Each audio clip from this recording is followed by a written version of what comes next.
estão com venda de jogador. Vamos comentar aí sobre isso. Vamos falar também sobre jogador machucado no São Paulo. Tem notícia nova pra gente comentar sobre isso. E várias outras notícias do São Paulo. Belezinha, meu parceiro? Bom, hoje tem São Paulo em campo. Copa do Brasil, Náutico e São Paulo. Mas vamos começar o vídeo aqui falando sobre outra competição, que é a Copa Libertadores da América.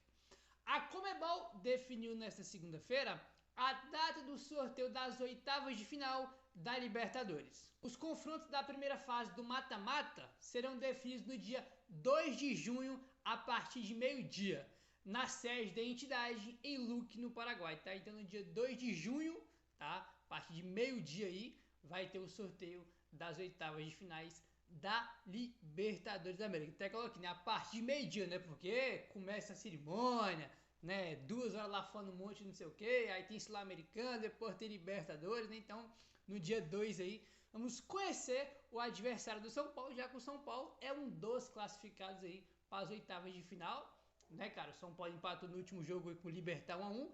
Foi um empate que foi o suficiente para já garantir o São Paulo de forma matemática, né? Para as oitavas de finais, e faltava um pontinho só, a gente estava perdendo, conseguimos um golzinho e classificamos aí para as oitavas, né? São 16 clubes aí, 16 times nas oitavas, já tem 8, tá? Classificados, né?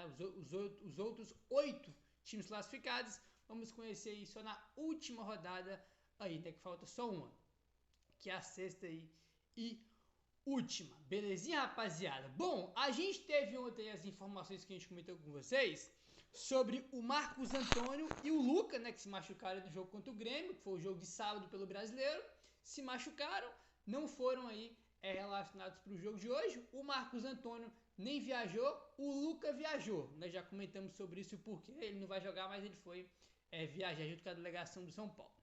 E o que acontece? O Marcos Antônio, ele sofreu aí uma lesão muscular, tá? Segundo o Gabriel Sá, o jogador deve ficar de fora aí de 2 a 4 semanas.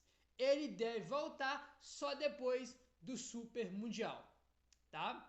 Lembrando que, né, esse aqui tem um ponto muito importante. Depois do Super Mundial, o São Paulo tá aí negociando, né, as informações que o São Paulo conseguiu aí, né, estender o empréstimo aí dele junto com a Lazio, mas o São Paulo não anunciou de forma oficial ainda, né? A gente tem as informações, já comentamos aqui, mas tem que aguardar o São Paulo anunciar de forma oficial, né? Porque se ele voltar só depois do Super Mundial, né? Talvez ele nem tenha mais contrato com o São Paulo. Então tem que esperar o São Paulo anunciar de forma oficial aí a prorrogação do empréstimo, né? Que vai começar a pagar aí o valor da compra dele a partir de 2026. As informações que tem é que já está aí tudo muito bem encaminhado, mas falta o anúncio oficial aí, tá? Então ele deve ficar de 2 a 4 semanas aí de fora, entendeu? E deve voltar realmente só depois aí do Super Mundial, né? O Lucas se machucou, só volta depois do Super Mundial, lá para julho, e o Marcos Antônio também, com o São Paulo conseguindo estender aí o empréstimo dele. Se o São Paulo, né, não conseguir por algum motivo aí a permanência dele,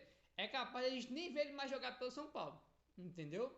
Porque já vai acabar o contrato dele em breve. Se não me engano, acaba em junho, né? O do Juan acaba no dia 30 de junho, eu acho que o Marcos Antônio também, mas já está muito próximo aí de acabar, né? Enfim, lesão muscular, aí já vinha aquele monte de crítica, porque ele era um dos jogadores que mais vinham jogando, né, do time do São Paulo, vindo uma sequência muito grande aí. Aí aquele negócio, sobrecarga, jogou Marquinhos Devi e teve uma lesão muscular. Né, cara? Complicado, ele se machucou com 8 minutos do jogo do São Paulo contra o Grêmio, né? Então isso é muito ruim.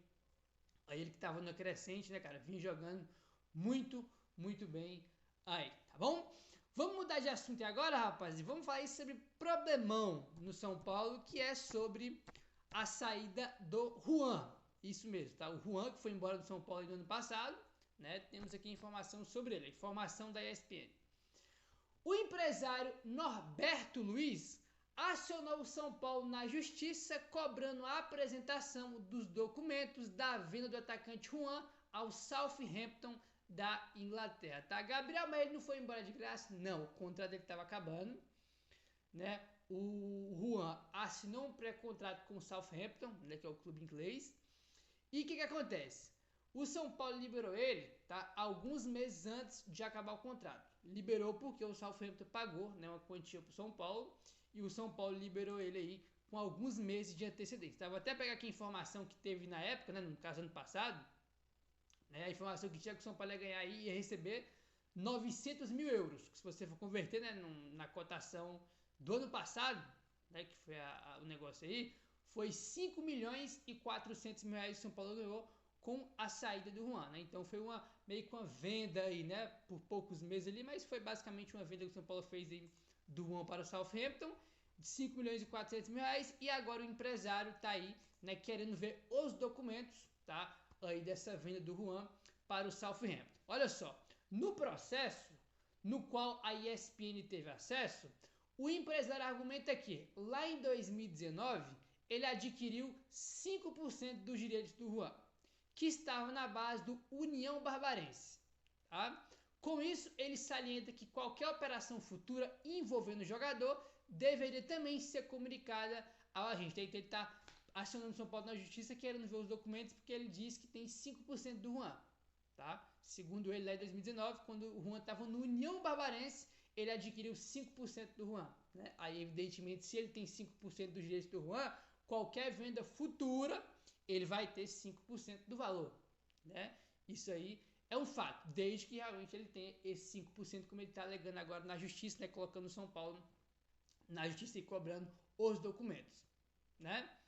O empresário ressalta que enviou uma notificação extrajudicial ao São Paulo para receber os comprovantes da venda e calcular os 5% que é de direito. Tá? E ele alega que não conseguiu. Tá? Ele tentou falar com o São Paulo, não conseguiu. Aí, né, e agora vai para a justiça aí tentando esses 5%. Ele tem que fazer a conta. São 5 milhões e 400 mil reais, ele tem 5% disso aí. Né? Caso ele realmente tenha direito aos 5%, ele já está correndo atrás do que é direito dele. Né? Não dá pra gente negar. Mas eu acho muito curioso essas coisas que acontecem. Isso acontece toda hora. Né? Que tal não sei quem lá tá processando não sei quem porque tinha 5% de tal jogador, que não sei o quê. Eu só fico imaginando, na hora o São Paulo vai lá, vende o jogador, né, pro Southampton, né?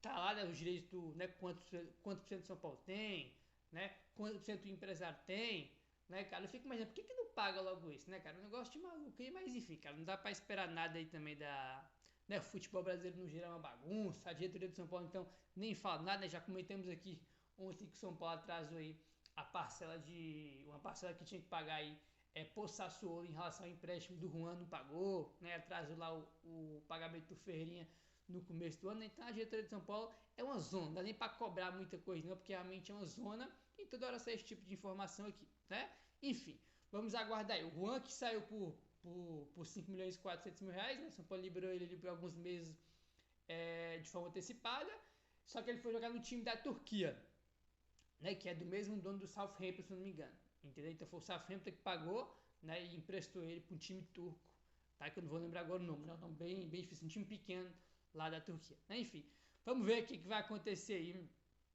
em relação a isso, né? Enfim. E também já tem tempo isso aqui, né, cara? Né? Tem que olhar o mês, exatamente que o Juan foi embora. Mas, foi no ano passado, né, cara? E um ano depois, né? Quase um ano depois que vem aparecer essas coisas e realmente é bem curioso essas coisas que acontecem, né? Enfim. Comentamos aí sobre o Marcos Antônio, né, que está machucado, vai desfalcar o São Paulo aí, né, pelo menos até esses jogos que o São Paulo tem até o Super Mundial. E temos notícia aqui também sobre o Hugo. O Hugo, eu acho que tem gente nem lembrar do Hugo, foi campeão da Copinha com o São Paulo, né, cara? Infelizmente ele se machucou, se não me engano, foi na final contra o Corinthians, né, que ele se machucou bem no comecinho do jogo. E, cara, jogou a estreia do São Paulo no Paulistão e tudo mais, acabou tendo lesão grave. Aí fez cirurgia e tudo mais. O volante Hugo voltou a fazer trabalhos com bola após uma grave lesão que teve na final da Copa. Então ele está se recuperando, já está fazendo trabalhos aí com bola, entendeu? O Gé até soltou um vídeo aqui, né, que foi ele que postou nas redes sociais, dele já fazendo trabalhos lá no campo, né, com bola, lá no CT da Barra Funda. Né? Enfim, tinha informação que ele poderia voltar aí no segundo semestre, né? Depois já teve gente falando que ele vai voltar só em 2026, mas enfim, é um jogador muito promissor, eu gostei bastante do que eu vi dele, tá? O jogador dá muita dinâmica ali, um volante muito interessante, eu gostava bastante dele, gosto muito dele, né? Um jogador bem promissor aí, foi destaque do São Paulo na Copinha, foi um dos, e infelizmente teve uma lesão muito grave que tirou ele aí, né? Pelo menos até essa temporada, ele deve ficar de fora aí, né? Enfim. Meu parceiro, se inscreve no canal, deixa o like, valeu, tamo junto e saudações tricolores.